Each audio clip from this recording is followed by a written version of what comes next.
हमारी यूनियन, हमारी यूनियन, हमारी यूनियन, हमारी यूनियन, हमारी यूनियन.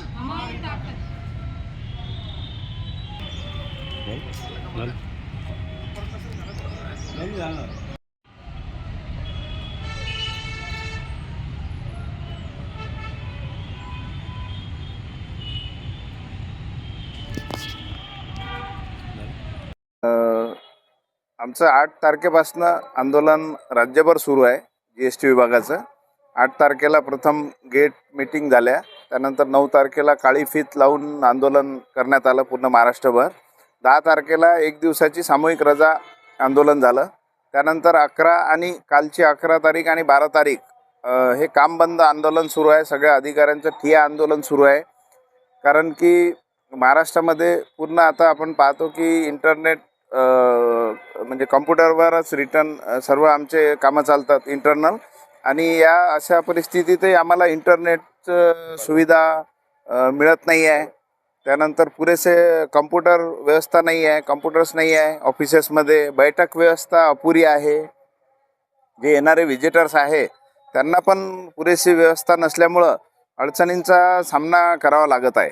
यासोबतच वर्ग 2 अधिकारी आणि वर्ग 1 अधिकारी जे आहे त्यांच्या बदल्यांचे प्रश्न मोठ्या प्रमाणात तयार झालेले आहे. मागच्या 1.5-2 वर्षापासून बदल्या होत नाही आहेत आणि पदोन्नती रखडलेल्या आहे. बऱ्याचशा पदोन्नतीच्या आदेश रखडलेले आहे. त्यामुळं अधिकारी वर्गांमध्ये असंतोष तयार झालेला आहे. आणि वरिष्ठ प्रशासन जे आहे GST विभागाचं हे दखल घेत नाही आहे. फक्त त्यांनी मागच्या वेळी पण आश्वासन दिले होते आणि वरिष्ठ प्रशासन जे माझगाववरून चालते त्यांनी दखल न घेतल्यामुळं इतक्या मोठ्या प्रमाणात हे आंदोलन करावं लागत आहे. आणि शासनाने याची दखल घ्यावी. बरेचसे प्रश्न वरिष्ठ प्रशासन स्तरावरून मुंबईवरून सुटल्या जाऊ शकतात, तर ते त्यांनी सोडवणं आवश्यक आहे. कधीपर्यंत तुमचं आंदोलन चाललं आणि पुढचा अभिप्राय काय राहणार? आमच्या महाराष्ट्राचे जे अध्यक्ष आहेत